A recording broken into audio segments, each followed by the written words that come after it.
Hey everyone, welcome back to my YouTube channel. तो इस video में आज हम जिस टॉपिक के बारे में बात करेंगे, सच अ इम्पोर्टेंट टॉपिक, क्योंकि जो लोग ऑस्ट्रेलिया जाना चाहते हैं उनका एक बहुत ही बड़ा स्टेप होता है इंटरव्यू का, जो कि आज मेरा हुआ है इंटरव्यू। तो जैसे ही मेरा इंटरव्यू हुआ है कहकर ग्रुप में डाला, तो मतलब सब लोगों ने, सब स्टूडेंट्स ने मुझे मैसेज किया इनबॉक्स में, मैसेंजर में, कि कैसे हुआ, किस टाइम हुआ, और video call, audio call, through messenger, through WhatsApp और बाय नंबर।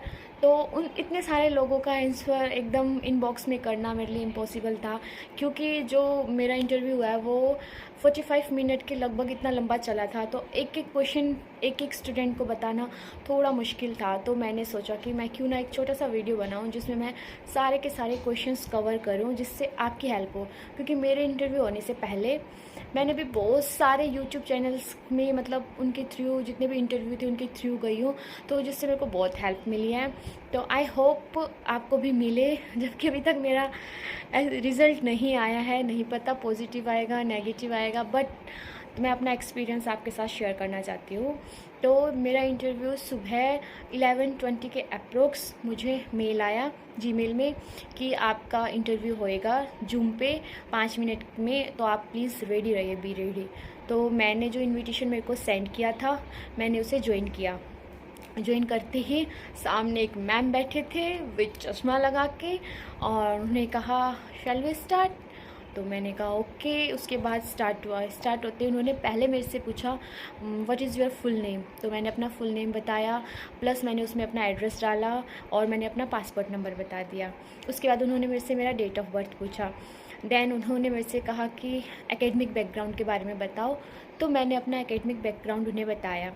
उसके बाद उन्होंने मेरे से पूछा कि मैरिज डेट। तो मैंने मैरिज डेट प्लस उसमें रजिस्टर्ड डेट भी बताई मैंने। देन उन्होंने कहा कि अपने स्पाउस से कब मिले तुम, मतलब कि कैसे मिले। तो देन मैंने बताया। उसके बाद उन्होंने स्पाउस की क्वालिफ़िकेशन, कहाँ जॉब करते हैं, सैलरी, सब कुछ, और क्यों तुम अपने साथ उन्हें अपने डिपेंडेंट में ला रहे हो, रीज़न पूछा। तो इसका रीज़न आप ये बता सकते हो कि मॉरल और इमोशनल सपोर्ट के लिए। इसके बाद उन्होंने मेरे से पूछा कि why UTS, why not other university. तो फिर मैंने बताया यूटीएस क्यों। फिर उन्होंने मेरे से पूछा कि वाई दिस पर्टिकुलर कोर्स। तो मेरा कोर्स इन्वायरमेंटल साइंस और environment science consultancy and conservation है। तो मैंने इसका आंसर कहा। फिर उन्होंने यूटीएस का एग्जैक्ट लोकेशन, एग्जैक्ट एड्रेस पूछा। तो आप अपना उसका एड्रेस याद करो, 15 ब्रॉडवे। उसके बाद उन्होंने मेरे से पूछा कि आप कहाँ जॉब करते हो, कहीं जॉब किया आपने। तो मैंने जैसे जॉब कर रही हूँ, जो मैं, अगर आप जॉब कर रहे हैं या अपने गैप को फिल करने के लिए कोई एक्सपीरियंस लेटर बनाया है, तो प्लीज़ उससे पूरी उसकी सारी डिटेल होनी चाहिए, क्योंकि मेरे से बहुत ज़्यादा इसके बारे में पूछा। जैसे कि कहाँ जॉब करते हो, आपकी रोल्स एंड ड्यूटीज़ क्या है। इवन मेरे से यूँ पूछा कि कितने स्टाफ है। तो फिर सैलरी, ज्वाइनिंग डेट, सब कुछ तैयार रखिए, क्योंकि बहुत लंबा जाने वाला है आपका इंटरव्यू, अगर जैसे मेरा हुआ वैसे अगर आपका हुआ तो। उसके बाद उन्होंने मेरे से पूछा कि आफ्टर कंप्लीटिंग योर कोर्स, और ये कोर्स आपके लिए कैसे बेनिफिशियल होगा। तो जैसे मैंने कहा कि वापस आने के बाद मेरे पास इस कोर्स से रिलेटेड सारी नॉलेज होगी, तो मैं इंटरनेशनल कंपनीज़ और नेपाल और क्या कहते हैं इंडिया में जॉब कर सकती हूँ। तो उन्होंने मेरे से कुछ कंपनीज़ के नेम पूछे, जैसे कि कौन सी कंपनियों में आप कर सकते हो। तो मैंने बता दिया। तो 4-5 कंपनियों के नेम बताए। इवन उन्होंने मेरे से 2 कंपनीज़ की तो कहा कि can you please spell this company name. तो मैंने स्पेलिंग तक बताई। शायद उनको समझ, मतलब होता है ना, समझ ना आई हो। आई थिंक वो वहाँ पे साथ साथ टाइप कर रहे होते हैं। उसके बाद उन्होंने मेरे से पूछा कि एजुकेशनल लोन कितने का लिया है। तो मैंने बताया एजुकेशनल लोन इतने का लिया है। तो उसके बाद वो स्पॉन्सर्स के बारे में पूछते हैं कि कौन कौन आपकी स्टडीज़ को स्पॉन्सर कर रहा है। सबसे पहले वो नेम पूछते हैं, फिर उनकी अमाउंट पूछते हैं कि कितना उनकी एनुअल इनकम कितनी है। तो उसके बाद वो ओवरसीज़ हेल्थ कवर के बारे में पूछते हैं कि कितने का करना होता है, ये कितने का है, इंश्योरेंस वगैरह। देन उन्होंने मेरे से एक क्वेश्चन पूछा था जो मेरे को सच्ची समझ नहीं आया, लाइक टिकट, रिटर्न टिकट वगैरह पूछा था, जो कि मुझे बिल्कुल भी समझ नहीं आया। तो इसका आंसर बाद में जब मैंने अपनी कंसल्टेंसी से पूछा तो उन्होंने कहा कि इसका ये होता है कि मेरी फैमिली ने लोन ले रखा है, इसी से मेरा आना जाना ट्रैवलिंग वगैरह मतलब टिकट वगैरह या टिकट का होगा। तो उस टाइम मुझे बिल्कुल समझ नहीं आया, तो मैंने कहा था सॉरी मैम, मुझे इसके बारे में नहीं पता, बट डेफिनेटली मैं इसके बारे में बाद में पता करूँगी। उसके बाद पूछते कि क्या आप इसके UTS की वेबसाइट से गो थ्रू किया था, गए थे, मतलब रिसर्च की थी इसके बारे में। तो फिर उसके बाद पूछते हैं कि ये पर्टिकुलर कोर्स आपने अपनी होम कंट्री या अदर कंट्री में क्यों नहीं किया, क्यों आप इसको पर्टिकुलर ऑस्ट्रेलिया में ही कर रहे हो।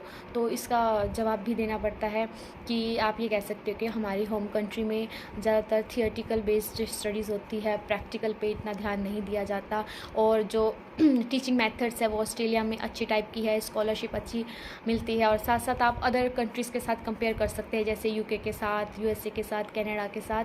तो ये इसके अलावा उन्होंने मेरे से क्या पूछा था, तो शायद इतने ही क्वेश्चन पूछे थे। अगर कुछ छूट गया हो तो मैं आपको बाद में ज़रूर वीडियो में या फिर नीचे मैं कमेंट में बताऊंगी कि अगर कोई बाई चांस 1-2 क्वेश्चन स्किप हो गए हो माइंड से अभी। इसके अलावा लास्ट में वो टर्म्स एंड कंडीशंस बताते हैं कि जैसे कि आपको पता होगा कि यहाँ आने के बाद आप पार्ट टाइम जॉब ज़्यादा नहीं कर सकते, इतने घंटे ही कर सकते, फुल टाइम स्टडी होगी तो इतने होते हैं।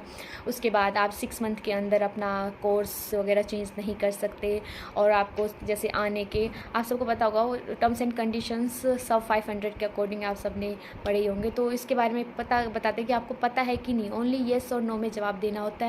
तो इतने सारे क्वेश्चंस थे। उसके बाद लगभग मेरा 30 to 45 मिनट मेरा इंटरव्यू चला था। देन वो फिनिश करते हैं और साथ ही ये कहते हैं कि आपका इस इंटरव्यू का आउटकम जल्दी आपको बताएंगे। इसके साथ मेरा इंटरव्यू फिनिश हुआ था। अभी मेरे को नहीं पता, जब भी मेरा रिज़ल्ट आएगा तो मैं ज़रूर आपको बताऊँगी क्या हुआ, कैसे हुआ। तो आप प्रिपेयर रहिए। अगर हाँ इस वीडियो से रिलेटेड कोई क्वेश्चन होंगे तो आप प्लीज़ मुझे कमेंट बॉक्स में कमेंट करिएगा, मैं ज़रूर रिप्लाई करने की कोशिश करूँगी। इसके बाद मेरे से क्रेडिट पॉइंट्स के बारे में पूछा गया कि आपको इस कोर्स में कितने क्रेडिट पॉइंट्स कंप्लीट करने होंगे पर ईयर। तो जैसे कि मेरे में 48 क्रेडिट्स पॉइंट्स कंप्लीट करने थे, तो उसके बाद उन्होंने मेरे से पूछा कि 2 ईयर में कितने करने होंगे। एंड देन उसके बाद उन्होंने मेरे से ये पूछा कि इस कोर्स में आपको पर्टिकुलर कौन कौन से सब्जेक्ट पढ़ने होंगे। तो फिर ये क्वेश्चन थोड़ा अलग था, क्योंकि UTS की वेबसाइट में मेरे सब्जेक्ट से और मेरे कोर्स से रिलेटेड कोई सब्जेक्ट नहीं दिए हुए कि आपको ये पढ़ने होंगे, ये सब्जेक्ट। कुछ टॉपिक दिए हुए हैं जिसके आगे क्रेडिट पॉइंट्स मेंशन किए हुए हैं। तो मैंने उनसे यही कहा कि मैंने जब इस वेबसाइट के गो थ्रू किया तो मुझे पर्टिकुलर सब्जेक्ट नहीं मिले, बल्कि 8 और 9 टॉपिक्स थे जिनके आगे क्रेडिट्स पॉइंट्स मेंशन थे, और इनमें से हमें कुछ टॉपिक चूज़ करने हैं जो टोटल 48 हो और हमें यही कंप्लीट करने हैं। तो मैंने ऐसे ही जवाब दिया। तो अगर आपके पर्टिकुलर सब्जेक्ट्स हैं तो आप उनके बारे में बताना, अगर नहीं है तो आप जैसे वेबसाइट से गो थ्रू करेंगे तो आपको इन्फॉर्मेशन मिल ही जाएगी। तो गाइज़ ये क्वेश्चंस थे। तो गाइज़ मैं यही कहूँगी कि ज़्यादा पैनिक होने की ज़रूरत नहीं है। वैसे ये कहने की बात होती है, इंटरव्यू लेने से पहले पैनिक तो अपने आप हो ही जाते हैं। जैसे कि मेरा इंटरव्यू होने से पहले मैं बहुत टेंस थी कि कैसे क्वेश्चन होंगे। जब भी कोई हमारे इस ग्रुप में डालता था कि आज मेरा इंटरव्यू हुआ, तो मैं फटाफट उसको इनबॉक्स में मैसेज करती थी, क्या क्वेश्चन पूछे, क्या हुआ, कैसे हुआ, मतलब होता है ना। तो और ख़ासकर जब मुझे मेल आया कि आपका जूम पे 5 मिनट के बाद आपका इंटरव्यू होने वाला है, तो एकदम हार्ट बीट ठक करने लगी। क्योंकि अब तक जितने भी मैसेज आ रहे थे, जो भी बता रहे थे, ज़्यादातर यही कह रहे थे कि नंबर पे कॉल आ रही है या व्हाट्सअप पे कॉल आ रही। वीडियो पे शायद ही 1 या 2 किसी के जूम पे हुआ होगा इंटरव्यू। तो एकदम हार्ट बीट तेज होगी मेरी तो।